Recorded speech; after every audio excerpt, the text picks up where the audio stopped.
뭐라고요? 지금 제 집을 신우이한테 넘기라고요? 너는 애 없잖아.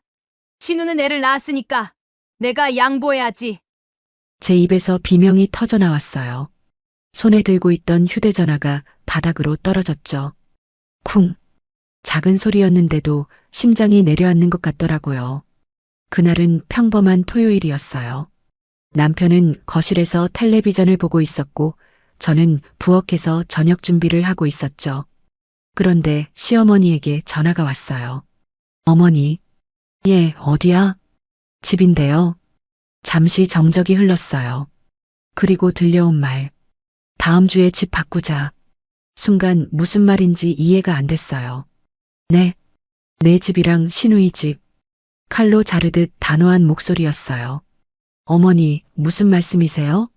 신우가 애 낳았잖아. 저는 한동안 말을 못했어요. 신우이 집은 15평, 제가 사는 집은 30평, 친정 부모님이 결혼할 때 마련해 주신 아파트였죠.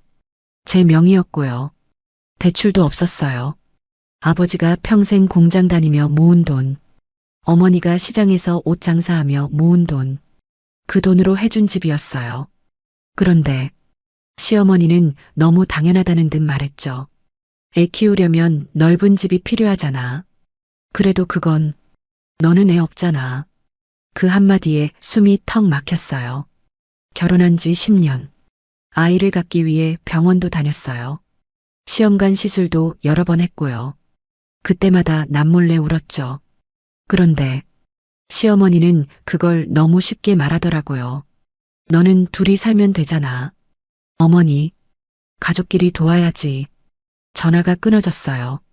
저는 한참을 멍하게 서 있었어요. 냄비에서는 국이 끓고 있었고요. 거실에서는 예능 프로그램 웃음소리가 들렸죠.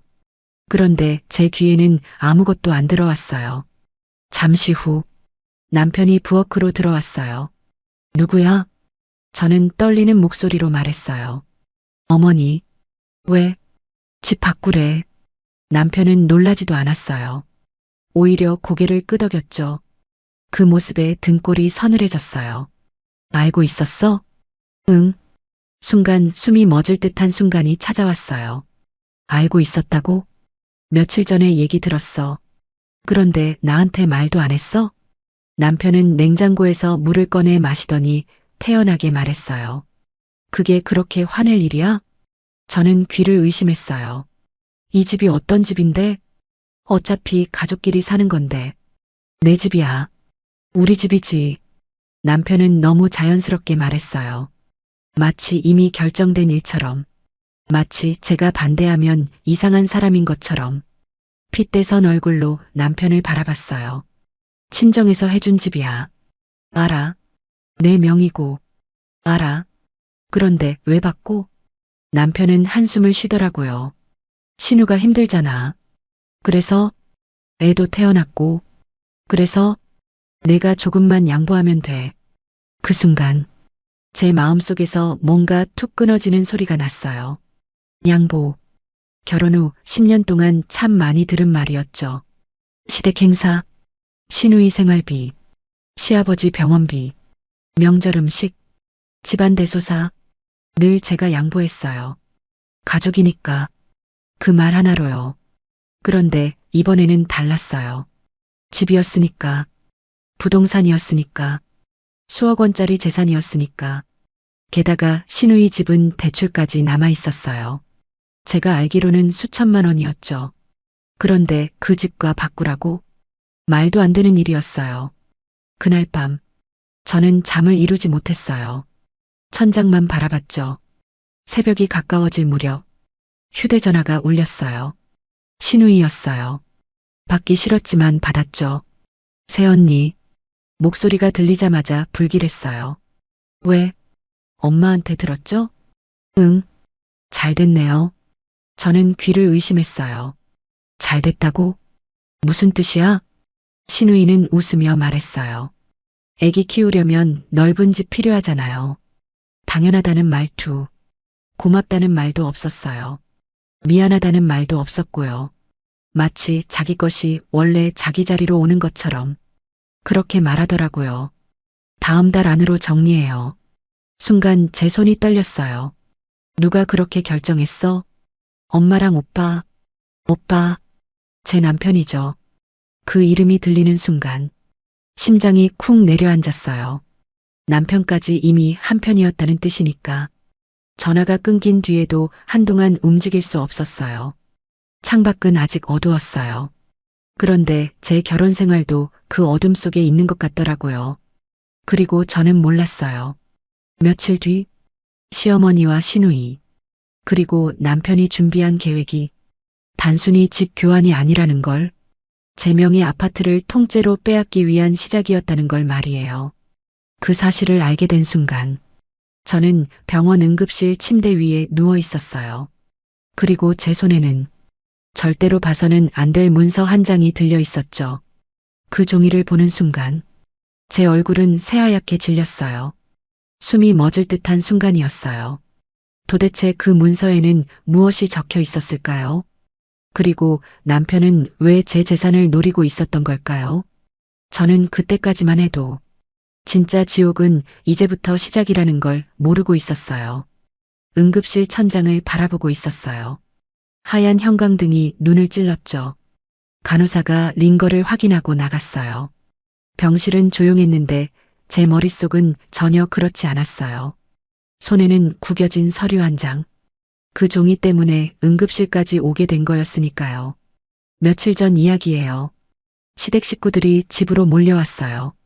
시어머니, 시누이, 그리고 시누이 남편까지.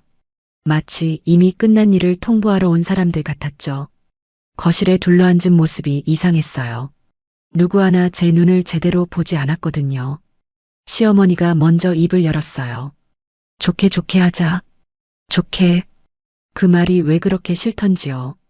저는 조용히 물었어요. 무슨 서류예요? 시어머니가 봉투를 밀어놨어요. 그냥 형식적인 거야. 봉투를 열어봤어요. 그 순간 손끝이 차가워졌죠. 아파트 증여 관련 서류였어요. 집을 바꾸는 정도가 아니었어요. 제 아파트를 시누이 앞으로 넘기는 내용이더라고요. 저는 천천히 남편을 바라봤어요. 남편은 고개를 숙이고 있었어요. 이게 뭐야? 일단 들어봐. 들어보긴 뭘 들어? 제 목소리가 높아졌어요. 그러자 시어머니 얼굴에 핏대가 섰어요. 어른 말부터 들어. 어른이 남의 재산 가져가려고 하는 건 괜찮고요? 순간 공기가 얼어붙었어요.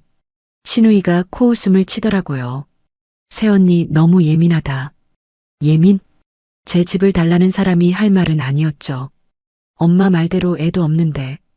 그 말에 가슴이 철렁 내려앉았어요. 애도 없는데. 10년 동안 듣기 싫었던 말. 그 말을 시누이가 웃으면서 내뱉은 거예요. 남편은 아무 말도 안 했어요. 제 편을 들어주지도 않았고, 화를 내지도 않았고, 그냥 물만 마시더라고요. 그 모습이 더 무서웠어요. 그날 이후 시댁은 본격적으로 움직이기 시작했어요. 전화가 하루에도 몇 번씩 왔죠. 가족인데 그 정도도 못해? 욕심이 너무 많다. 혼자 다 가지려고 하네. 처음에는 설득, 그 다음은 압박, 나중에는 협박 비슷한 말까지 나왔어요. 그런데 더 기가 막힌 건 남편이었어요. 퇴근 후 집에 오면 늘 같은 말만 했죠. 그냥 해주자. 왜? 시끄럽잖아. 시끄러우면 내 집 줘야 해? 당신만 희생하면 다 좋아지잖아. 그 말을 듣는 순간 머릿속이 하얘졌어요. 당신만 희생하면 그 말 평생 잊지 못할 거예요. 저는 희생이 직업도 아니고 봉사단체 직원도 아니었어요. 그저 평범한 며느리였죠. 그런데 왜 늘 제가 내놓아야 했을까요? 그때부터 이상한 일들이 생기기 시작했어요. 시댁 친척들에게 전화가 오더라고요. 너무한다. 시누이 불쌍하지도 않냐? 애기 생각은 안 하냐? 저는 깜짝 놀랐어요. 누가 이야기한 걸까요? 당연히 시어머니였죠. 제가 악독한 며느리가 되어 있었어요. 애 낳은 시누이 쫓아내려는 사람. 욕심 많은 여자. 재산밖에 모르는 사람. 그렇게 소문이 퍼졌더라고요. 명절 때 친척 모임에 갔는데 더 충격적이었어요. 다들 저를 이상하게 쳐다봤거든요. 한 고모님이 그러셨어요. 집 한 채 때문에 가족 버릴 거냐? 저는 아무 말도 못했어요. 이미 이야기가 다 만들어져 있었으니까. 제가 무슨 말을 해도 소용없었죠. 집으로 돌아오는 길, 차 안은 조용했어요. 저는 창밖만 봤죠. 남편은 운전만 했고요. 한참 뒤, 제가 물었어요. 당신도 내가 욕심쟁이 같아? 남편은 잠시 침묵했어요. 그리고 말했죠. 솔직히 조금. 그 순간, 심장이 쿵 하고 떨어졌어요. 10년을 함께 산 사람. 제가 어떤 사람인지 가장 잘 아는 사람. 그 사람이 저를 그렇게 보고 있었던 거예요. 집에 도착하자마자 저는 방으로 들어갔어요. 문을 잠갔죠. 그리고 처음으로 친정 엄마에게 전화를 걸었어요. 엄마는 제 목소리를 듣자마자 알아차리더라고요. 무슨 일 있니? 저는 아무 말도 못했어요. 눈물만 났거든요. 한참을 울다가 겨우 이야기했죠. 엄마는 끝까지 말없이 들었어요. 그리고 조용히 말했어요. 그 집은 내 아버지 인생이 들어간 집이다. 그 말에 눈물이 더 쏟아졌어요. 아버지는 지금도 허리가 안 좋으세요. 젊을 때 공장에서 무거운 기계를 들다가 다쳤거든요. 그렇게 번 돈으로 해준 집, 그 집을 남들이 당연하게 가져가려 하고 있었어요. 며칠 뒤, 친정에 내려갔어요. 아버지는 말없이 커피만 마시고 계셨죠. 제가 모든 이야기를 꺼냈어요. 시어머니 이야기, 시누이 이야기, 남편 이야기, 전부요. 이야기가 끝나자 아버지는 창밖만 바라보셨어요. 그리고 딱 한마디 하셨어요. 사위가 그랬다고? 그 목소리가 아직도 기억나요. 조용했어요. 그런데 더 무서웠죠. 그날 밤, 친정집에서 자는데 휴대전화가 울렸어요. 남편이었어요. 받지 않았어요. 잠시 후 문자 하나가 왔죠. 집 안 들어오면 후회할 거야. 순간 등골이 서늘해졌어요. 후회? 무슨 뜻일까요? 그런데 그 문자를 시작으로 저를 향한 진짜 공격이 시작됐어요. 며칠 뒤 회사에 출근한 저는 숨이 멎을 듯한 순간을 맞게 됐죠. 모든 직원들이 저를 이상한 눈으로 보고 있었거든요. 그리고 부장님이 저를 따로 부르셨어요. 책상 위에는 낯익은 서류가 놓여 있었어요. 그 서류를 보는 순간 제 얼굴은 새하얗게 질렸어요. 누군가가 저를 완전히 무너뜨릴 준비를 하고 있었던 거예요. 그런데 그 배후에 가장 믿었던 사람이 있다는 사실은 그때까지만 해도 모르고 있었죠. 부장실 문이 닫히는 소리가 유난히 크게 들렸어요. 탁! 그 소리에 심장이 움찔했죠. 부장님은 한숨부터 쉬더라고요. 그리고 책상 위 서류를 제 쪽으로 밀어놨어요. 이게 뭡니까? 저는 종이를 집어들었어요. 순간 눈앞이 흐려졌어요. 익명 제보서였어요. 내용은 더 충격적이었죠. 회사 자금을 빼돌렸다. 거래처와 개인적인 금전 거래가 있다. 허위 경비 처리 의혹.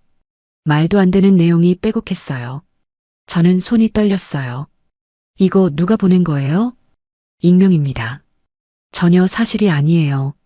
알고 있습니다. 부장님은 고개를 끄덕였어요. 하지만 표정은 무거웠죠. 문제는 거래처에도 똑같은 제보가 들어갔습니다. 그 말을 듣는 순간 숨이 턱 막혔어요. 누군가 작정한 거였어요. 회사만이 아니었죠. 제 인간관계, 제 명예, 제 삶 전체를 무너뜨리려는 느낌이었어요.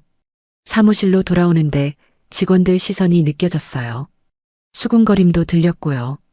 평소 웃으며 인사하던 사람들이 갑자기 조용해지더라고요. 그날 집으로 돌아가지 않았어요. 친정으로 향했죠. 그런데 그날 밤, 더 큰 일이 터졌어요. 시어머니에게 전화가 온 거예요. 저는 받지 않았어요. 그런데 친정엄마 휴대전화로 전화가 갔더라고요. 엄마가 스피커폰을 켰어요. 시어머니 목소리가 들렸죠. 사돈. 예. 딸 교육을 어떻게 시킨 거예요? 순간 집안 공기가 얼어붙었어요. 아버지가 천천히 고개를 들었죠. 시어머니는 멈추지 않았어요. 욕심이 너무 많아요. 무슨 말씀인지 모르겠네요. 애 낳은 시누이 도와주라는 게 그렇게 큰 죄예요? 아버지 얼굴에 핏대가 서기 시작했어요. 평소 말이 적은 분이었어요. 화를 잘 내지도 않았고요. 그런데 그날은 달랐어요. 사돈. 짧은 한마디였어요. 하지만 집안 공기가 달라졌죠. 예. 그 집은 우리 딸 집입니다. 가족끼리. 가족이니까 뺏어도 된다는 뜻입니까? 전화기 넘어가 잠시 조용해졌어요. 시어머니는 곧 목소리를 높였어요. 그럼 우리 딸은 어떡해요? 우리 딸. 그 말에 아버지가 씁쓸하게 웃더라고요. 우리 딸은 딸 아닙니까? 전화는 그렇게 끝났어요. 하지만 문제는 끝나지 않았어요. 오히려 시작이었죠. 그 후로 남편은 완전히 다른 사람이 됐어요. 매일 전화를 했어요. 받지 않으면 문자. 문자를 무시하면 장문의 메시지. 처음엔 회유였죠. 다시 이야기해보자. 좋게 해결하자. 그 다음은 비난. 당신 때문에 가족이 깨진다. 당신만 고집 안 부리면 된다. 그리고 결국 협박이 시작됐어요. 끝까지 가면 당신도 다친다. 그 문장을 보는 순간 등골이 서늘해졌어요. 차가운 미소를 짓고 있는 남편 얼굴이 떠올랐거든요. 10년 동안 몰랐어요. 그 사람이 이런 사람인지. 어느 날은 시누이까지 연락해 왔어요. 새언니, 왜? 솔직히 말할게. 말해. 그 집 원래 우리 오빠 집 아니야? 순간 귀를 의심했어요. 뭐? 결혼했으면 부부 공동 재산이지. 저는 웃음이 나왔어요. 기가 막혀서요. 친정에서 해준 집이야. 그래도 오빠 집이지. 누가 그래? 엄마가. 그 짧은 대화 하나로 모든 게 보이더라고요. 이 사람들은 처음부터 제 재산을 자기들 것이라고 생각하고 있었어요. 그냥 기회를 기다렸던 거죠. 그런데 더 충격적인 일이 있었어요. 며칠 후 은행에서 전화가 왔어요. 고객님 본인 맞으십니까? 예. 주택 관련 서류 문의가 접수됐습니다. 순간 심장이 철렁 내려앉았어요. 무슨 문의요? 직원 말에 머리가 하얘졌어요. 누군가 제 아파트를 담보로 대출 가능 여부를 알아봤다는 거예요. 저는 당장 은행으로 달려갔어요. 상담 창구 직원이 서류를 보여줬죠. 신청자는 남편이었어요. 숨이 멎을 듯한 순간. 정말 그런 느낌이었어요. 제 손끝이 얼어붙더라고요. 명의자는 저인데 남편이 대출 상담을 받고 있었던 거예요. 제가 모르는 사이에 그 사실을 확인하는 순간 마지막 남아있던 믿음도 사라졌어요. 집으로 돌아오는 길, 차 안에서 한참 울었어요. 왜였을까요? 집 때문이 아니었어요. 돈 때문도 아니었고요. 배신감 때문이었죠. 남편은 제가 아니라 집을 사랑했던 걸까요? 10년 결혼 생활보다 아파트가 더 중요했던 걸까요? 그날 밤, 친정집 거실에서 잠들지 못하고 있는데 우연히 한 통의 문자를 보게 됐어요. 발신자는 시누이 남편, 수신자는 제 남편. 어떻게 보게 됐냐고요? 남편이 가족 단체방에 잘못 올린 거였어요. 몇 초 만에 삭제됐죠. 하지만 저는 이미 읽어버렸어요. 짧은 내용이었어요. 아파트 넘기면 대출 정리 가능. 그 문장을 보는 순간 모든 퍼즐이 맞춰졌어요.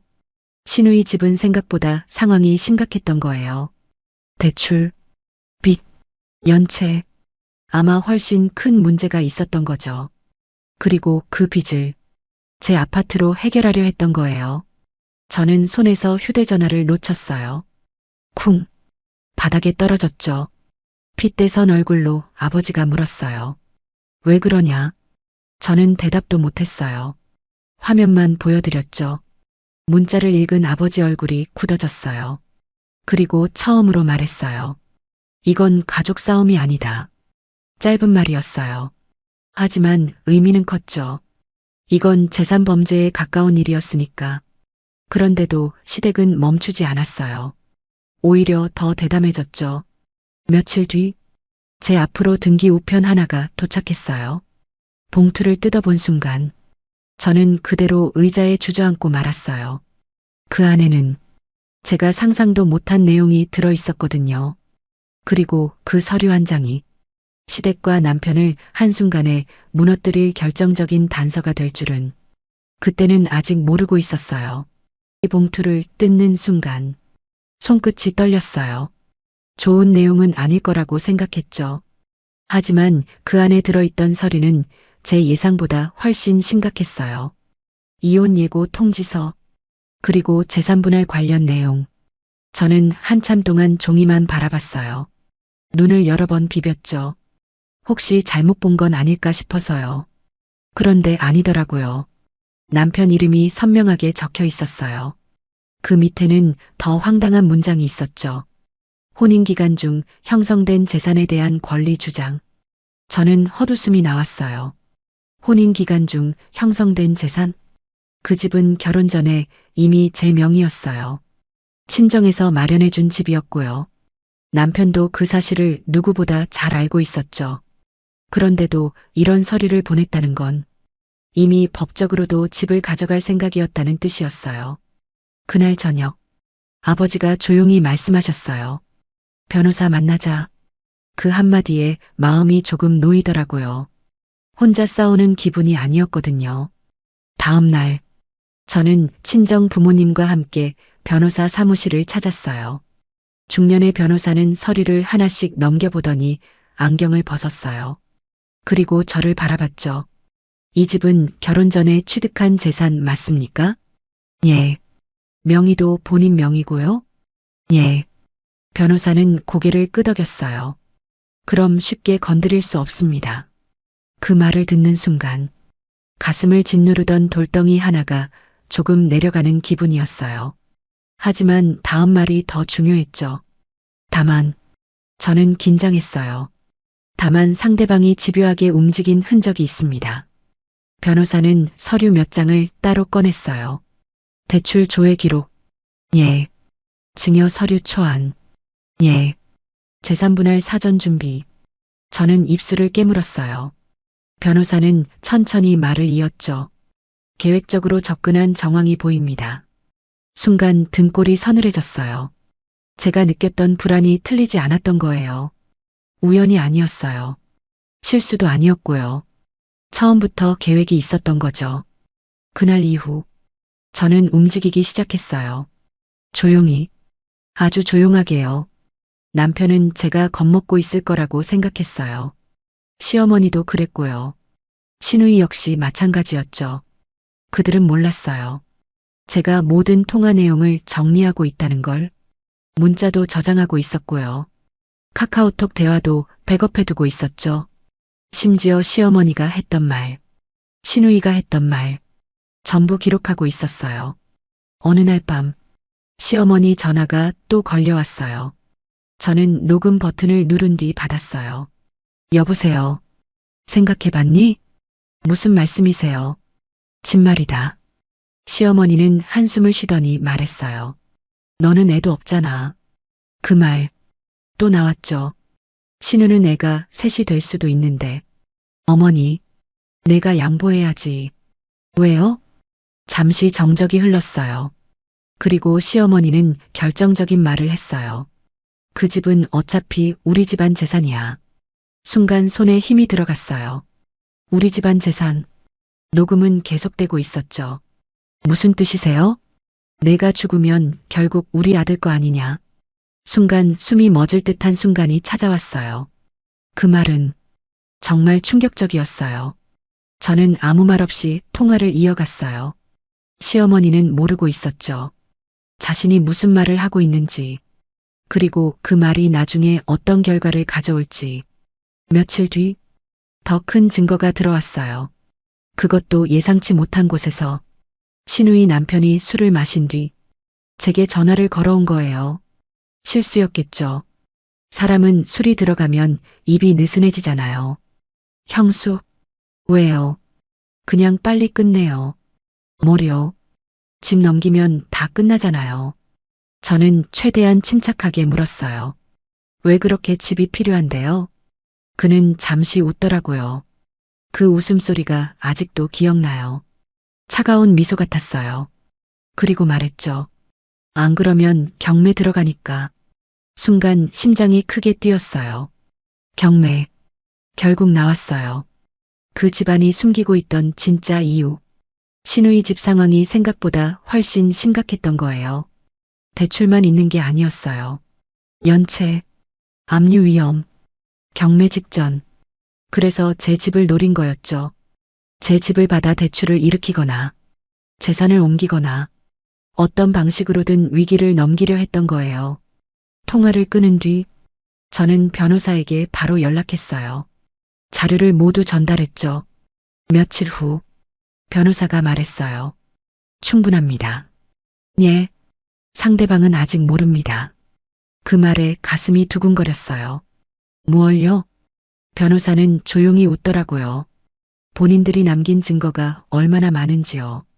그날 밤 저는 오랜만에 깊게 잠들었어요. 신기하게도 무섭지 않았어요. 왜냐고요? 처음으로 알았거든요. 쫓기던 사람이 아니라 이제는 기다리는 사람이라는 걸. 시어머니는 여전히 저를 압박했어요. 남편은 여전히 협박성 문자를 보내고 있었고요. 신우이는 여전히 제 집을 자기 집처럼 말했죠. 하지만 저는 대답하지 않았어요. 그저 저장만 했어요. 기록만 했고요. 모아두었죠. 한 장, 한 장, 한마디, 한마디. 그들이 스스로 무덤을 파고 있었으니까요. 그리고 마침내 모든 준비가 끝났어요. 계좌, 재산, 법률 서류, 증거 파일, 전부 정리됐죠. 남편도, 시어머니도, 신우이도 아직 모르고 있었어요. 며칠 뒤 가족 모임에서 제가 어떤 말을 꺼낼지, 그리고 그 한마디가 그들의 인생을 송두리째 뒤집어 놓을 거라는 사실을요. 저는 조용히 휴대전화를 내려놓았어요. 화면 속 녹음 파일 숫자가 보였죠. 하나, 둘, 셋, 10, 20개. 그 순간 입가에 아주 작은 미소가 번졌어요. 이제 정말 끝이 보이기 시작했거든요. 그리고 복수는 늘 가장 조용할 때 시작되더라고요. 가족, 모임 날이 왔어요. 시어머니 생신이라는 명목으로 다 모였죠. 식당은 꽤 큰 한정식집이었어요. 방 하나를 통째로 빌렸더라고요. 제가 도착했을 때 이미 시어머니와 시누이 가족은 와 있었어요. 남편도 먼저 와 있었고요. 그 모습을 보는 순간 참 이상했어요. 몇 달 전까지만 해도 가족처럼 보였는데 그날은 전부 낯선 사람 같더라고요. 시어머니는 저를 보자마자 차가운 미소를 지었어요. 왔니? 예. 이제 생각 정리됐지? 저는 아무 말도 하지 않았어요. 그저 자리에 앉았죠. 신우이는 아이를 안고 있었어요. 여전히 당당했어요. 마치 승리한 사람처럼. 남편 역시 마찬가지였고요. 그는 물도 따라주지 않았어요. 눈도 마주치지 않았죠. 그런데 저는 이상하게 차분했어요. 두렵지 않았거든요. 이미 끝난 싸움이라는 걸 알고 있었으니까. 식사가 시작됐어요. 고기가 나오고 반찬이 깔리고 사람들은 형식적인 대화를 이어갔죠. 그러다 시어머니가 숟가락을 내려놓더라고요. 그리고 기다렸다는 듯 입을 열었어요. 오늘은 결론 내자. 방안이 조용해졌어요. 신우이도 고개를 들었죠. 남편도 저를 바라봤고요. 시어머니는 단호했어요. 집 문제. 저는 물 한 모금을 마셨어요. 예. 언제 넘길 거니? 순간 방 안 공기가 멈춘 것 같았어요. 신우이는 슬쩍 웃었고 남편은 팔짱을 꼈어요. 아직도 제가 굴복할 거라고 믿고 있었던 거죠. 그때 저는 가방에서 서류 봉투 하나를 꺼냈어요. 탁! 식탁 위에 올려놨죠. 다들 저를 바라봤어요. 시어머니는 눈을 찌푸렸고요. 그게 뭐니? 저는 천천히 대답했어요. 결론이요. 그리고 봉투를 열었어요. 제일 먼저 나온 건 녹취록이었어요. 시어머니 얼굴이 순간 굳더라고요. 어머니, 왜? 이 말 기억나세요? 저는 녹음 파일을 재생했어요. 방 안에 시어머니 목소리가 울려 퍼졌죠. 그 집은 어차피 우리 집안 재산이야. 순간 시어머니 얼굴이 새하얗게 질렸어요. 시누이도 눈을 크게 떴고요. 남편은 자리에서 벌떡 일어났죠. 이게 뭐야? 저는 대답하지 않았어요. 다음 녹음을 틀었죠. 내가 죽으면 결국 우리 아들 거 아니냐. 정적? 숨소리조차 들리지 않았어요. 핏대선 얼굴이 된 시어머니가 소리쳤어요. 너 녹음했어? 저는 담담하게 말했어요. 예. 비겁하게. 제 집 뺏으려는 건 안 비겁하고요? 시어머니 입이 딱 다물어졌어요. 그때 저는 두 번째 서류를 꺼냈어요. 은행 기록, 대출 조회 내역, 신청자 이름, 제 남편 이름. 남편 얼굴이 굳어졌죠. 당신, 왜 4명의 집으로 대출 알아봤어? 그건, 몰래. 남편은 대답을 못했어요. 이마에 땀이 맺히더라고요. 그때 시누이 남편이 끼어들었어요. 그만해. 저는 바로 그의 통화 녹음을 재생했어요. 안 그러면 경매 들어가니까. 그 목소리가 식당 안에 울렸어요. 시누이 얼굴이 하얗게 질렸죠. 결국 숨기고 있던 사실이 드러난 거예요. 빚, 연체, 경매 위기, 전부요. 친척들도 웅성거리기 시작했어요. 경매라고? 그동안 그런 일이 있었어? 그래서 며느리 집을? 사람들 시선이 한꺼번에 시댁으로 향했어요. 그 순간 그들이 처음으로 당황하기 시작했죠. 하지만 끝이 아니었어요. 저는 마지막 서류를 꺼냈어요. 이혼 소장, 그리고 재산보호 신청서. 남편 눈이 흔들리더라고요. 이게 뭐야? 당신이 보내준 이혼 예고장에 대한 답장이야. 설마. 응. 저는 남편 눈을 똑바로 바라봤어요. 서늘한 눈빛으로. 이혼할 거야. 남편 입술이 떨렸어요. 당신 진심이야? 진심. 10년을 이렇게 끝내? 저는 씁쓸하게 웃었어요. 끝낸 건 내가 아니야. 잠시 정적이 흘렀어요. 당신이야. 남편은 아무 말도 못했어요. 왜냐하면 본인도 알고 있었으니까. 제가 틀린 말을 하지 않았다는 걸. 그날 이후 일은 빠르게 진행됐어요. 변호사는 즉시 절차에 들어갔죠. 남편은 재산분할 요구를 했지만 받아들여지지 않았어요. 집은 혼인 전 재산, 제 단독 명의, 친정에서 마련한 자산. 법원 판단도 명확했죠. 그리고 더 큰 문제가 생겼어요. 시누이 집. 결국 경매 절차가 시작됐거든요. 연체 금액이 생각보다 컸던 거예요. 급하게 막아보려 했지만 이미 늦었죠. 시어머니는 여기저기 돈을 빌리러 다녔어요. 하지만 쉽지 않았어요. 소문이 다 퍼졌으니까요. 친척들도 등을 돌렸어요. 며느리 집까지 노린 사람들. 그 이미지가 남아버렸거든요. 남편은 퇴직금까지 끌어다 막으려 했어요. 결국 가진 돈 대부분을 잃었죠. 그리고 몇 달 뒤, 저는 우연히 남편을 봤어요. 법원 근처였어요. 예전보다 훨씬 늙어 보이더라고요. 어깨도 축 처져 있었고요.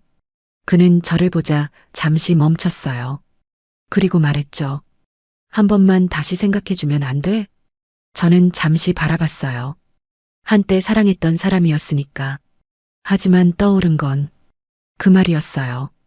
당신만 희생하면 다 좋아지잖아. 그 말, 평생 잊지 못할 거예요. 저는 담담하게 말했어요. 그래서 내가 안 희생하기로 했어. 그리고 돌아섰죠. 뒤를 돌아보지 않았어요. 그게 마지막이었거든요. 몇 년이 흘렀어요. 저는 여전히 그 집에 살고 있어요. 친정 부모님도 건강하시고요. 집 창문으로 햇살이 들어오는 아침이면 가끔 생각해요. 가족이라는 이름이 모든 걸 정당화해 주지는 않는다는 걸. 희생도 마찬가지예요. 한 사람이 계속 양보하면 그건 배려가 아니라 착취가 되더라고요.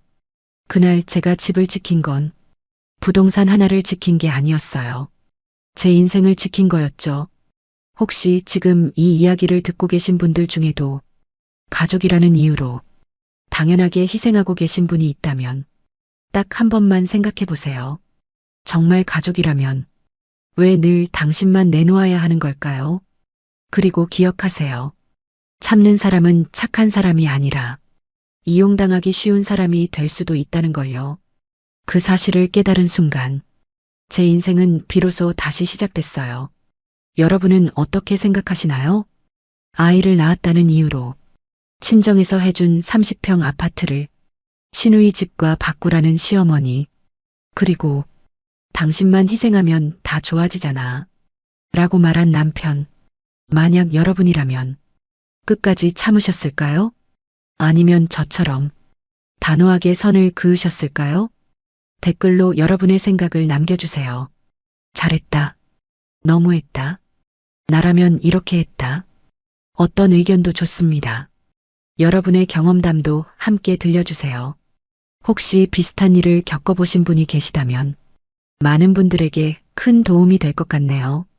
영상이 마음에 드셨다면 좋아요와 구독 부탁드립니다.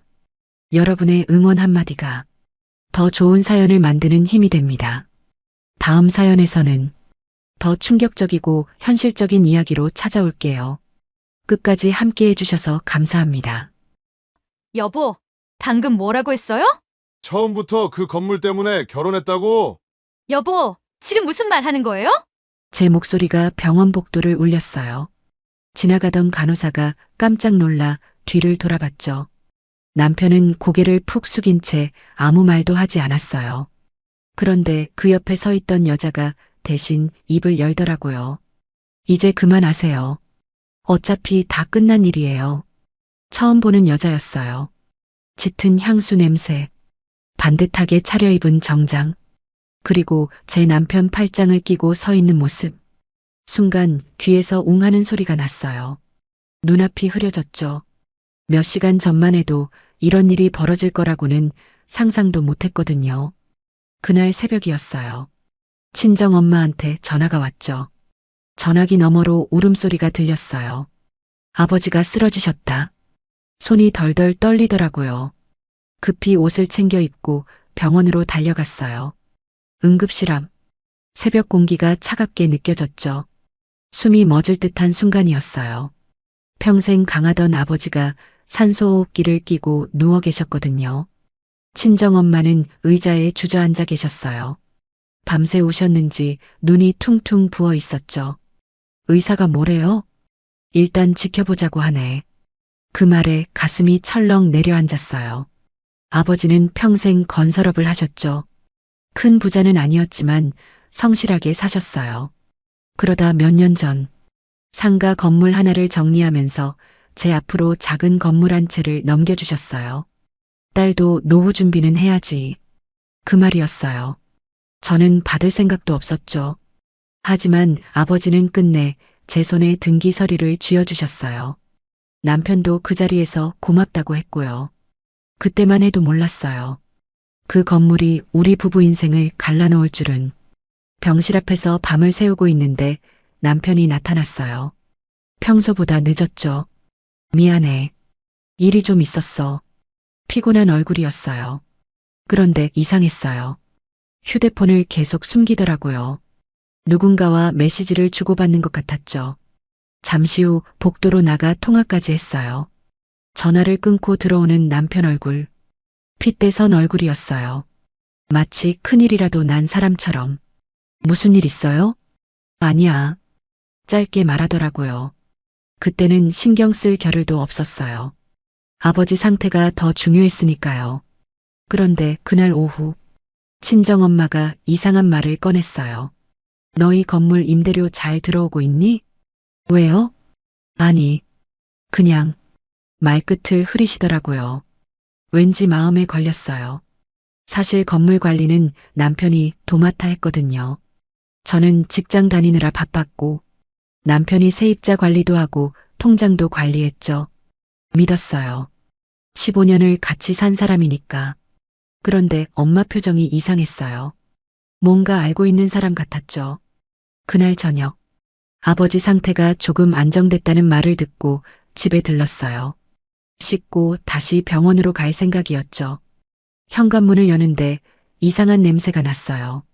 여자 향수 냄새. 낯설지 않았어요. 며칠 전에도 맡았던 냄새였거든요. 순간 가슴이 철렁했어요. 집안은 조용했죠. 남편은 없었어요. 그런데 식탁 위에 서류 봉투 하나가 놓여 있었어요. 무심코 열어봤죠. 그리고 그대로 굳어버렸어요. 건물 관련 서류였어요. 제 이름으로 된 건물. 그런데 낯선 계약서가 여러 장 들어 있었죠. 위임장도 있었어요. 복사본 같았지만 분명 제 이름이 적혀 있었어요. 저는 그런 서류에 서명한 기억이 없었는데 손끝이 싸늘해졌어요. 숨이 멎을 듯한 순간. 그때 현관문이 열렸어요. 남편이 들어왔죠. 저를 보자 얼굴이 하얗게 질리더라고요. 그걸 왜 보고 있어? 처음 듣는 말투였어요. 날카롭고 거칠었죠. 이게 뭐예요? 제가 묻자 남편은 대답 대신 서류를 낚아챘어요. 그리고 딱 한마디 했어요. 당신은 몰라도 돼.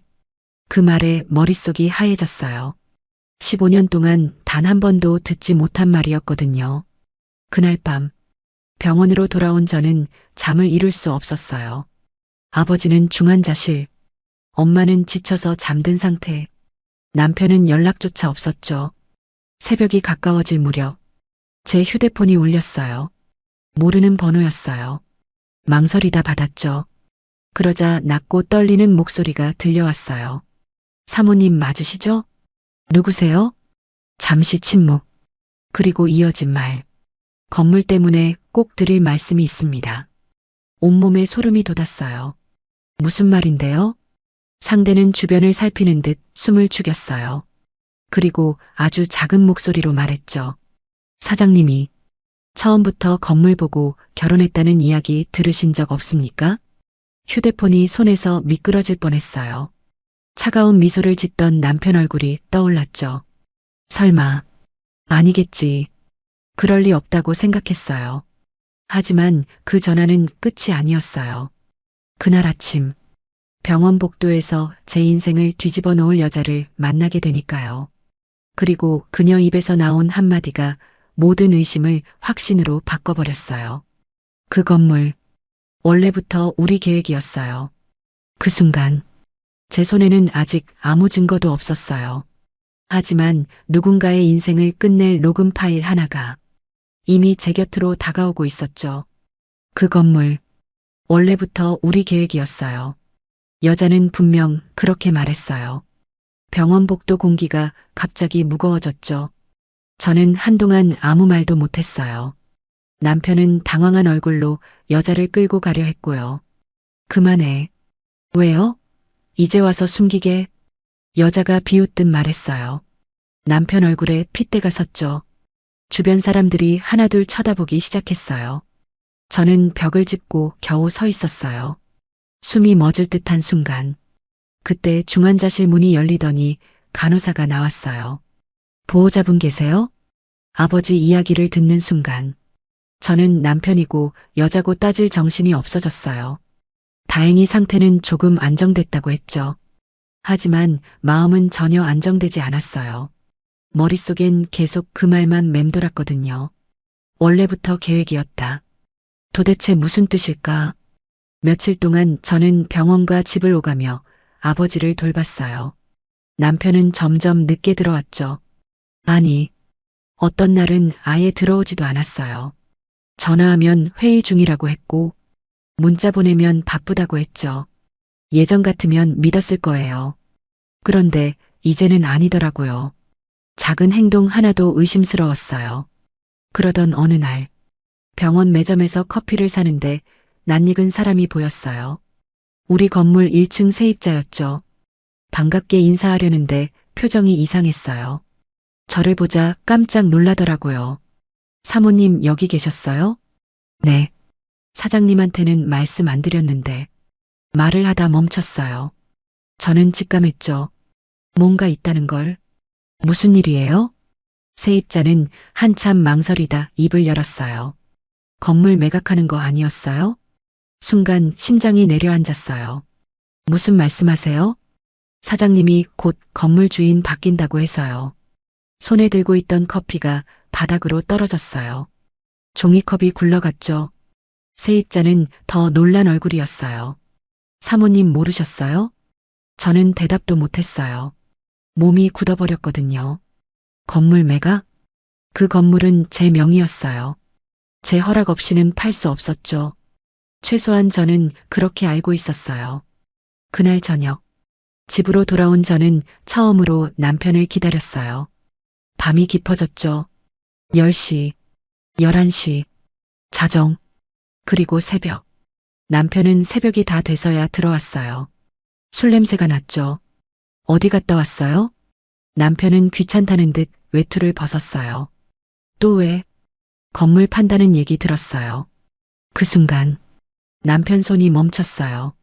아주 잠깐이었지만 분명했죠. 누가 그래? 사실이에요? 남편은 저를 빤히 보더니 헛웃음을 쳤어요.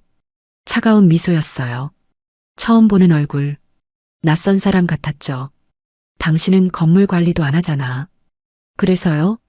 내가 알아서 하는 거지. 내 건물이잖아요. 순간 남편 표정이 확 바뀌었어요. 핏대 선 얼굴. 분노가 그대로 드러났죠. 당신 건물? 거실이 조용해졌어요. 남편은 코웃음을 쳤어요. 내가 관리한 지가 몇 년인데. 그래도 내 명의예요. 그게 뭐. 순간 말이 끊겼어요. 하지만 저는 들었어요. 그게 뭐. 그 한마디를. 그날 밤 남편은 안방 문을 세게 닫고 들어가 버렸어요. 저는 거실에 혼자 앉아 있었죠. 새벽 2시가 넘었어요. 문득 결혼초가 떠오르더라고요. 저는 가진 게 별로 없었어요. 회사 다니며 월급 모으던 평범한 사람이었죠. 반면 남편은 늘 다정했어요. 친정에도 잘했고, 아버지 생신도 챙겼고, 엄마 반찬도 좋아했어요. 주변 사람들은 늘 말했죠. 좋은 사위 뒀네. 저도 그렇게 믿었고요. 그런데 어느 순간부터 이상했어요. 친정 이야기가 나오면 건물 얘기를 꺼냈고, 세금 이야기를 물었고, 임대료 이야기를 했죠. 그땐 관심이 많은 줄 알았어요. 이제 와 생각해보니 관심이 아니라 계산이었더라고요. 며칠 뒤 아버지가 일반 병실로 옮기게 됐어요. 온 가족이 안도했죠. 그런데 그날 또 하나의 일이 터졌어요. 아버지가 저를 부르더니 조용히 물었어요. 건물은 괜찮냐? 저는 놀랐어요. 왜 그런 말씀하세요? 아버지는 창밖을 보며 한숨을 쉬었죠. 예전부터 마음에 걸렸어. 뭐가요? 사위 눈빛. 저는 말문이 막혔어요. 아버지는 천천히 말을 이었죠. 건물 이야기만 나오면 달라지더라. 병실 안이 조용해졌어요. 창밖에서는 비가 내리고 있었죠. 아버지는 고개를 돌리지 않은 채 말했어요. 내가 사람 보는 눈 하나는 있었는데 그 말이 이상하게 가슴에 남더라고요. 그날 밤 병원 주차장으로 내려가는데 누군가 뒤에서 불렀어요. 사모님. 돌아보니 그 여자였어요. 복도에서 남편 옆에 있던 여자. 그 여자가 우산도 없이 서 있었죠. 왜 따라다녀요? 제가 묻자 여자는 씁쓸하게 웃었어요. 따라다닌 게 아니에요. 그럼요? 여자는 한참 망설이다 입을 열었어요. 저도 속았으니까. 저는 얼어붙었어요. 무슨 뜻이에요? 여자는 떨리는 손으로 휴대폰을 꺼냈어요. 그리고 화면 하나를 보여주더라고요. 남편과 찍은 사진. 둘은 너무 가까웠어요. 부정할 수 없을 만큼. 언제부터예요? 제 목소리도 떨렸죠. 여자는 고개를 숙였어요. 3년. 그 숫자가 머리를 때렸어요. 3년. 3년 동안. 저는 아무것도 몰랐던 거예요. 여자는 울지도 않았어요. 그저 지친 얼굴이었죠. 전 결혼할 줄 알았어요. 뭐라고요? 사모님하고 정리하면 저랑 살겠다고 했거든요. 숨이 턱 막혔어요. 그런데 더 충격적인 말은 그 다음이었어요. 건물만 자기 앞으로 돌리면 끝난다고 했어요. 저는 그 자리에서 움직일 수 없었어요. 빗물이 신발 속으로 스며들었죠. 차가운 바람이 불었어요. 여자는 마지막으로 말했어요. 그 사람, 사모님 생각 안 해요. 그리고 돌아서더라고요. 저는 한참 동안 주차장에 서 있었어요. 비가 쏟아졌죠. 머리도 젖고, 옷도 젖고, 그런데 이상하게 눈물은 안 나더라고요. 대신 머릿속에서 하나의 생각만 반복됐어요. 도대체 얼마나 오래 준비한 걸까? 그리고 그 질문의 답은 며칠 뒤 우연히 발견한 은행 서류에서 드러나기 시작했어요. 그 서류를 보는 순간 저는 남편이 단순한 불륜남이 아니라는 걸 알게 됐죠. 훨씬 더 큰 계획을 숨기고 있었다는 사실도요. 은행 서류를 처음 봤을 때였어요. 손끝이 떨리더라고요. 남편 서재 책장 맨 아래 파일철 하나가 삐죽 나와 있었죠. 원래는 찾을 생각도 없었어요. 병원에 가져갈 보험 서류를 찾던 중이었거든요. 그런데 제 이름이 적힌 서류가 눈에 들어왔어요. 순간 이상했죠. 조심스럽게 꺼내 펼쳤어요. 그리고 그대로 얼어붙었어요. 대출 서류였어요. 건물을 담보로 한 거액의 대출. 문제는 그 다음이었죠. 서류 맨 아래 제 이름 옆에 찍힌 서명. 분명 제 이름인데 제가 한 서명이 아니었어요. 숨이 멎을 듯한 순간 한 장, 두 장, 세 장 넘길수록 손이 차가워졌어요. 남편은 이미 여러 번 제 이름을 사용하고 있었더라고요. 위임장, 동의서, 대출 관련 문서, 전부 제 이름, 전부 가짜 서명. 순간 다리가 풀렸어요. 소파에 털썩 주저앉았죠. 머릿속이 새하얘졌어요. 이건 단순한 불륜이 아니었어요.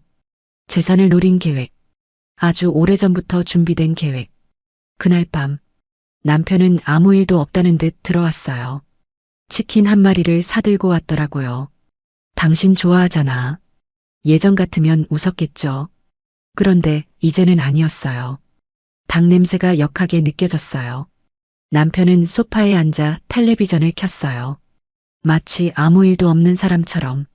저는 주방에서 그 모습을 지켜봤죠. 차가운 미소가 절로 나오더라고요. 사람이 저렇게까지 태어날 수 있나 싶었어요. 며칠 뒤, 더 큰 일이 터졌어요. 아버지가 퇴원 준비를 하던 날이었죠. 친정엄마가 갑자기 쓰러진 거예요. 병원 복도가 난리가 났어요. 간호사들이 뛰어왔고, 엄마는 가슴을 움켜쥔 채 울고 있었죠. 왜 그러세요? 제가 소리치자 엄마가 겨우 말을 꺼냈어요. 건물이 왜요? 엄마는 떨리는 손으로 휴대폰을 내밀었어요. 문자 하나가 와 있었죠. 발신인은 은행. 내용을 읽는 순간 머리가 멍해졌어요. 대출 연체 경고 문자. 그것도 수천만 원. 아니, 억 단위였어요. 저는 그 자리에서 은행으로 달려갔어요. 창구 직원 얼굴이 굳어졌죠. 본인이 맞으십니까? 네. 직원은 컴퓨터를 몇 번 확인하더니 조심스럽게 말했어요. 현재 건물 담보대출이 상당합니다. 제가 신청한 적 없어요. 직원 눈빛이 흔들렸어요. 기록상으로는 본인 동의가 있는 걸로 되어 있습니다. 그 순간 심장이 철렁 내려앉았어요.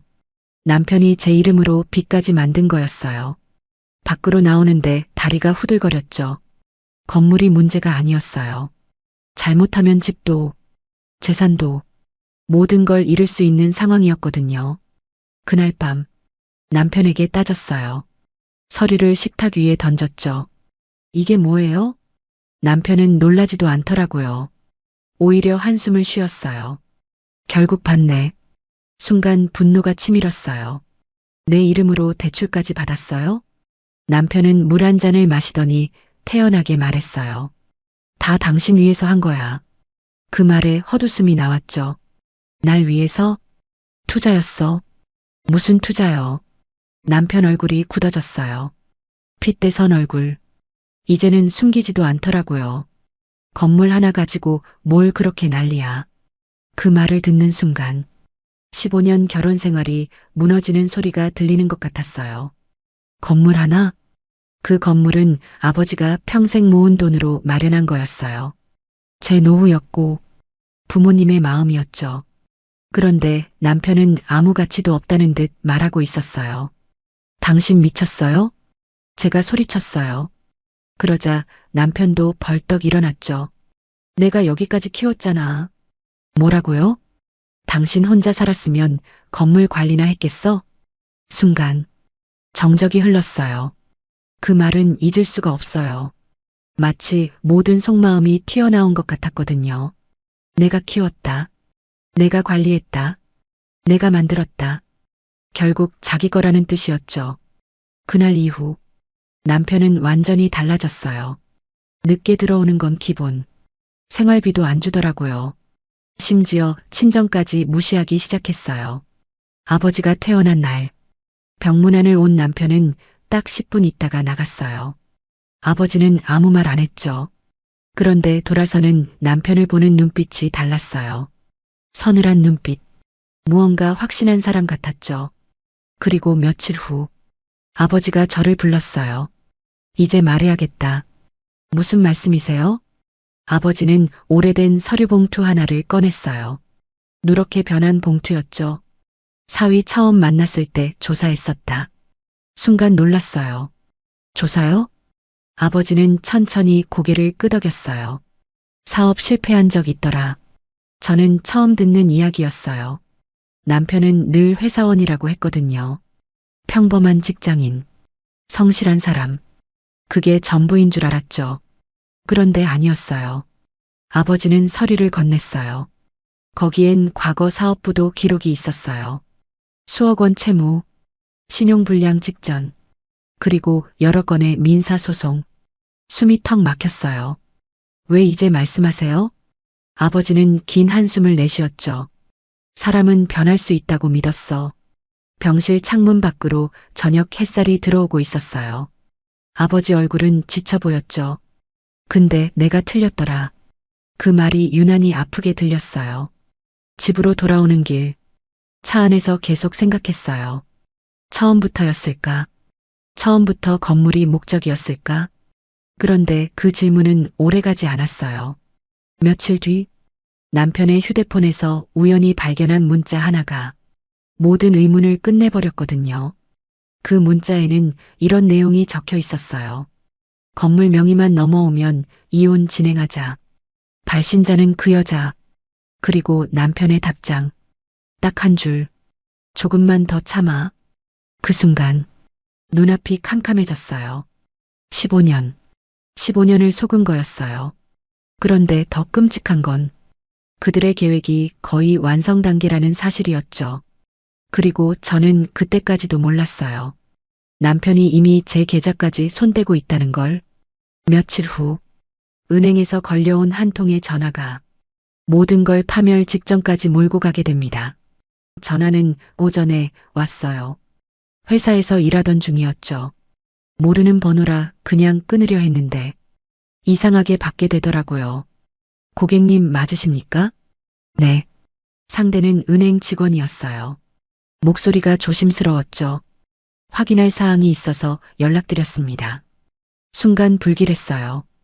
요즘은 전화만 울려도 심장이 먼저 내려앉았거든요. 무슨 일이죠? 직원은 잠시 뜸을 들였어요. 그리고 말했죠. 대규모 자금 인출 요청이 접수됐습니다. 의자에서 벌떡 일어났어요. 무슨 말씀이세요? 본인 요청이 아니십니까? 손이 차가워졌어요. 아닌데요. 전화기 넘어가 잠시 조용해졌죠. 그렇다면 바로 거래 정지 신청을 하셔야 합니다. 숨이 멎을 듯한 순간 제 이름으로 또 무언가 진행되고 있었던 거예요. 전화를 끊자마자 은행으로 달려갔어요. 직원은 화면을 보여주더라고요. 위임 서류가 제출돼 있었어요. 인감도 포함, 대리인 이름도 적혀 있었죠. 그 이름을 보는 순간 피가 거꾸로 솟는 것 같았어요. 그 여자 이름이었거든요. 순간 모든 퍼즐이 맞춰졌어요. 남편, 불륜녀, 건물, 대출, 그리고 계좌, 전부 연결돼 있었던 거예요. 저는 즉시 거래 정지 신청을 했어요. 계좌 보호 조치도 요청했고요. 은행 직원도 표정이 심각해졌죠. 가능한 한 빨리 법률 상담 받으셔야 할 것 같습니다. 그날 오후 처음으로 변호사 사무실을 찾았어요. 솔직히 무서웠어요.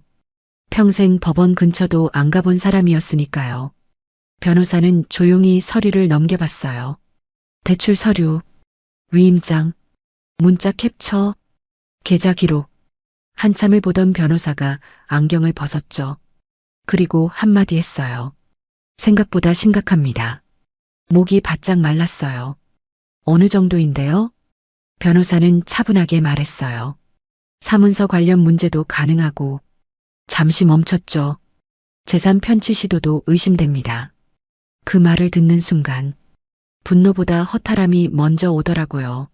15년을 함께 산 사람, 같은 밥 먹고, 같은 집에서 자고, 같은 미래를 이야기했던 사람. 그 사람이 지금 제 재산을 빼돌리려 했다는 거니까요. 그런데 진짜 반전은 그 다음이었어요. 변호사가 물었죠. 혹시 통화 녹음 같은 건 없습니까? 그 말을 듣는 순간 갑자기 떠오른 게 있었어요. 며칠 전 주차장에서 만났던 그 여자. 그때 통화를 녹음했던 기억이 났거든요. 혹시 몰라 저장해둔 파일. 집에 돌아오자마자 찾아봤어요. 그리고 이어폰을 꽂았죠. 처음엔 별거 아니라고 생각했어요. 그런데 파일 끝부분에서 이상한 소리가 들리더라고요. 여자가 통화를 끄는 줄 알았던 거예요. 하지만 녹음은 계속되고 있었어요. 주머니 안에서 녹음이 이어진 거였죠. 그 뒤에 들린 목소리. 남편이었어요. 저는 그대로 얼어붙었죠. 얘기했어? 응. 뭐래? 그리고 이어진 대화. 그 한마디가 모든 걸 끝내고 있었어요. 어차피 건물만 넘기면 끝이야. 숨이 턱 막혔어요. 이어폰이 귀에서 빠질 뻔했죠. 남편 목소리는 너무 또렷했어요. 아버지 오래 못 버틸 거야. 순간 손이 떨렸어요. 그 전에 정리하면 돼. 차가운 미소가 그대로 느껴지는 목소리였어요. 그리고 마지막, 정말 마지막 한마디. 처음부터 그 건물 때문에 결혼한 건데. 녹음이 끝났어요. 방 안은 조용했죠. 그런데 저는 한참을 움직일 수 없었어요. 15년의 진실이 단 몇 초 만에 드러난 거예요. 눈물도 안 났어요. 오히려 이상하게 차분하더라고요. 마치 긴 악몽이 끝난 사람처럼. 그날 밤 변호사에게 파일을 보냈어요. 답장은 금방 왔죠. 절대 상대에게 알리지 마십시오. 딱 그 문장. 저는 휴대폰을 내려놓고 창밖을 봤어요. 비가 내리고 있었어요. 창문에 빗물이 흐르더라고요. 그 모습을 보는데 이상하게 마음이 가라앉았어요. 이제 끝이 보였거든요. 하지만 남편은 아무것도 몰랐어요. 여전히 저를 속이고 있다고 생각했죠. 오히려 더 대담해졌어요. 며칠 뒤 남편은 식탁에 서류를 내밀더라고요. 여기 사인해. 제가 모르는 척 물었어요. 뭔데요? 세금 문제야. 예전 같으면 믿었을 거예요. 그런데 이제는 아니었죠. 저는 서류를 대충 넘기는 척했어요. 그리고 발견했어요. 건물 처분 동의서. 결국 마지막 단계까지 온 거였어요. 남편은 물도 마시지 못하고 저만 바라보고 있었죠. 핏대선 얼굴. 초조함이 그대로 보였어요. 저는 일부러 웃었어요. 아주 작은, 차가운 미소. 나중에 할게요. 남편 표정이 순간 굳더라고요. 하지만 애써 웃었어요. 그래. 그날 이후 저는 모든 준비를 시작했어요. 건물 등기 보호 조치, 계좌 추가 정지, 법률 절차 진행, 그리고 가장 중요한 것, 녹음 파일 백업. 한 곳이 아니었어요. 여러 곳에 저장했죠. 혹시 모를 상황 때문이었어요. 아버지에게도 이야기했어요. 엄마에게도 말했고요. 처음엔 두 분 다 충격을 받았죠. 특히 아버지는 한동안 아무 말도 못하셨어요. 창밖만 보시더라고요. 그러다 천천히 입을 열었어요. 내가 끝내야겠다. 그 말에 가슴이 먹먹했어요. 평생 가족을 지켜온 사람. 그 사람이 마지막으로 딸을 지키려 하고 있었으니까요. 그리고 며칠 뒤 아버지는 가족들을 모두 불렀어요. 남편도, 그 여자도 모르는 자리, 아무도 눈치채지 못한 자리. 그날 준비된 건 하나였어요. 녹음 파일. 단 하나의 파일.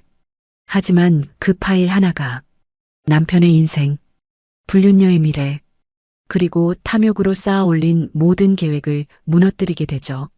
문제는 그들은 아직도 자신들이 이겼다고 믿고 있었다는 거예요. 남편은 끝까지 몰랐어요. 자기가 이겼다고 생각하더라고요. 건물도 곧 자기 것이 될 거고, 저는 아무것도 모르는 바보 아내라고 믿고 있었죠. 그래서 더 대담해졌어요. 오히려 저를 재촉하기 시작했거든요. 서류 아직도 안 했어? 바빠서요. 그거 빨리 해야 된다니까. 목소리에는 조급함이 묻어 있었어요. 핏대선 얼굴. 예전 같으면 불안해 보였을 텐데. 그때는 웃음만 나더라고요. 이 사람은 아직도 모르고 있구나. 이미 끝났다는 걸.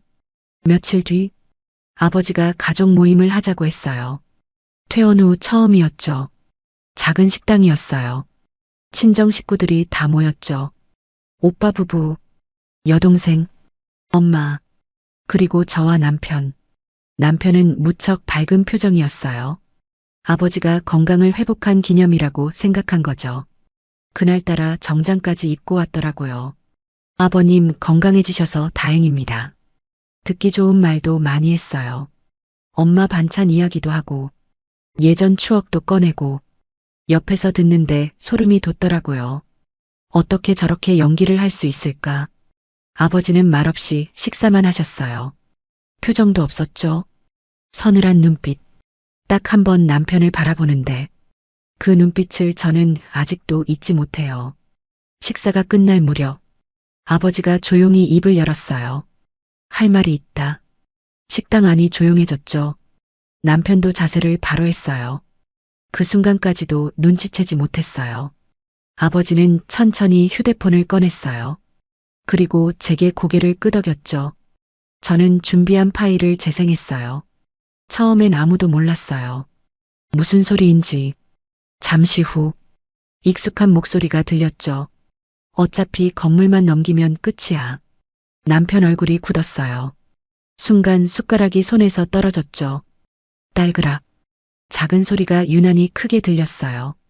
녹음은 계속됐어요. 아버지 오래 못 버틸 거야. 엄마 손이 떨리기 시작했죠. 여동생은 입을 틀어막았어요. 그리고 마지막, 정말 마지막 한마디. 처음부터 그 건물 때문에 결혼한 건데 녹음이 끝났어요. 정적? 아무도 말을 못했죠. 남편 얼굴은 종이장처럼 하얘졌어요. 입술까지 떨리더라고요. 그게 변명하려 했어요. 하지만 아무도 듣지 않았죠. 아버지가 천천히 일어섰어요. 그리고 남편을 바라봤어요. 그 눈빛, 서늘한 눈빛이었어요. 15년. 남편은 고개를 숙였죠. 15년 동안 우리를 속였구나. 식당 안 공기가 무겁게 가라앉았어요. 아버지는 더 이상 화도 안 내시더라고요. 오히려 담담했어요. 그게 더 무서웠죠. 나가라. 짧은 한마디. 남편은 멍한 표정이었어요. 아버님, 지금부터 남이다. 그 순간 모든 게 끝났어요. 남편은 결국 자리에서 일어났죠. 주변 시선도 느껴졌을 거예요. 하지만 더 큰 일은 그 다음부터 시작됐어요. 이미 변호사는 움직이고 있었거든요. 가짜 서명, 위임장, 대출 서류, 계좌 인출 시도, 전부 자료로 정리됐어요. 법원에도 제출됐고요. 남편은 그제야 상황을 파악했어요. 계속 전화가 오더라고요. 수십 통, 수백 통. 처음엔 화를 냈죠. 이렇게까지 해야 돼? 그 다음엔 협박했어요. 후회할 거야. 그리고 마지막엔 울더라고요. 한 번만 용서해줘. 하지만 이미 늦었어요. 15년 동안 준비한 사람을 어떻게 하루 만에 믿겠어요. 몇 주 뒤 법원 결정이 나왔어요. 건물 처분 금지, 재산 보호 조치, 계좌 접근 제한. 남편은 더 이상 손을 댈 수 없었죠. 그리고 추가 조사 과정에서 더 충격적인 사실까지 드러났어요. 남편은 제 건물만 노린 게 아니었어요. 여러 사람에게 투자금을 받아 사용한 정황도 나온 거예요. 채무도 많았고 숨겨둔 빚도 있었죠. 결국 여기저기서 소송이 들어오기 시작했어요. 하나가 아니었어요. 줄줄이 터졌죠. 그 여자도 마찬가지였어요. 남편만 믿고 있었거든요. 곧 건물 주인이 될 거라고, 좋은 집에서 살게 될 거라고. 하지만 현실은 달랐어요. 남편에게 남은 건 빚뿐이었죠. 둘은 얼마 못 가 헤어졌다고 들었어요. 서로 책임을 미루다가 끝났더라고요. 참 이상하죠. 남의 것을 탐내던 사람들이 결국 서로까지 버리게 되니까요. 그리고 몇 달 후, 이혼은 마무리됐어요. 생각보다 담담했어요. 눈물도 안 나더라고요. 오히려 홀가분했어요. 긴 짐을 내려놓은 기분. 그런 느낌이었죠. 어느 날, 아버지와 건물 앞 벤치에 앉아 있었어요. 가을바람이 불고 있었죠. 세입자들도 그대로 있었고, 건물도 그대로였어요. 아버지가 커피를 한 모금 마시더니 말했어요. 미안하다. 저는 웃었어요. 왜요? 내가 사람 잘못 봤다.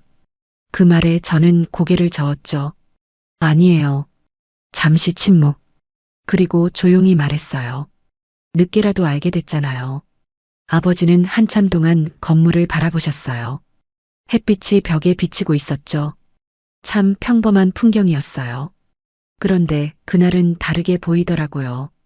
지켜낸 풍경, 되찾은 인생, 그런 느낌이었어요. 사람은 속을 수 있어요. 가족도 속고, 배우자도 속고, 평생 믿었던 사람에게 배신당할 수도 있죠. 하지만 진실은 참 이상해요. 늦어질 수는 있어도 사라지지는 않더라고요. 남편은 건물을 원했어요. 돈을 원했고 편한 노후를 원했죠. 그래서 가장 가까운 사람을 속였어요. 그 결과가 어땠을까요? 건물도 잃고 가족도 잃고 미래도 잃었죠. 반면 저는 남은 게 있었어요. 가족, 부모님, 그리고 다시 시작할 시간. 결국 사람을 지키는 건 돈이 아니더라고요. 욕심도 아니고요. 끝까지 남는 건 진심이었어요. 그날 집으로 돌아오는데 휴대폰이 울렸어요. 모르는 번호였죠. 받지 않았어요. 왠지 알 것 같았거든요. 아마 또 남편이었을 거예요. 저는 조용히 번호를 지웠어요. 그리고 창밖을 바라봤죠. 햇살이 참 따뜻하더라고요. 그제야 진짜 끝난 것 같았어요. 정말로 모든 것이 끝났습니다. 그리고 제 인생은 그날부터 다시 시작됐어요.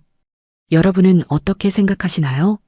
15년 동안 함께 산 남편이 사실은 친정에서 물려받은 건물을 노리고 결혼했다는 사실을 알게 된다면 용서할 수 있을까요? 아니면 저처럼 끝까지 진실을 밝혀낼까요? 가족이라는 이름으로 다가오는 사람들 중에는 진심으로 곁을 지키는 사람도 있지만 때로는 계산된 마음을 숨긴 사람도 있는 것 같아요. 이번 사연이 남의 이야기 같지 않게 느껴지셨다면 댓글로 여러분의 생각을 들려주세요. 나는 절대 용서 못한다. 증거가 있어서 다행이다. 부모님 재산은 꼭 본인이 관리해야 한다. 여러분의 경험도 좋고 의견도 좋습니다. 댓글 하나하나 모두 읽고 있습니다. 그리고 혹시라도 비슷한 일을 겪고 계신 분이 있다면 혼자 끙끙 앓지 마세요. 기록은 남기고 증거는 지키고 반드시 전문가의 도움을 받으시길 바랍니다. 사연이 끝까지 몰입되셨다면 좋아요와 구독도 부탁드립니다. 다음 이야기에서는 더 충격적이고 현실적인 인생 사연으로 찾아올게요. 여러분의 노후, 여러분의 재산, 그리고 여러분의 인생은 반드시 여러분이 지키셔야 합니다. 시청해 주셔서 감사합니다.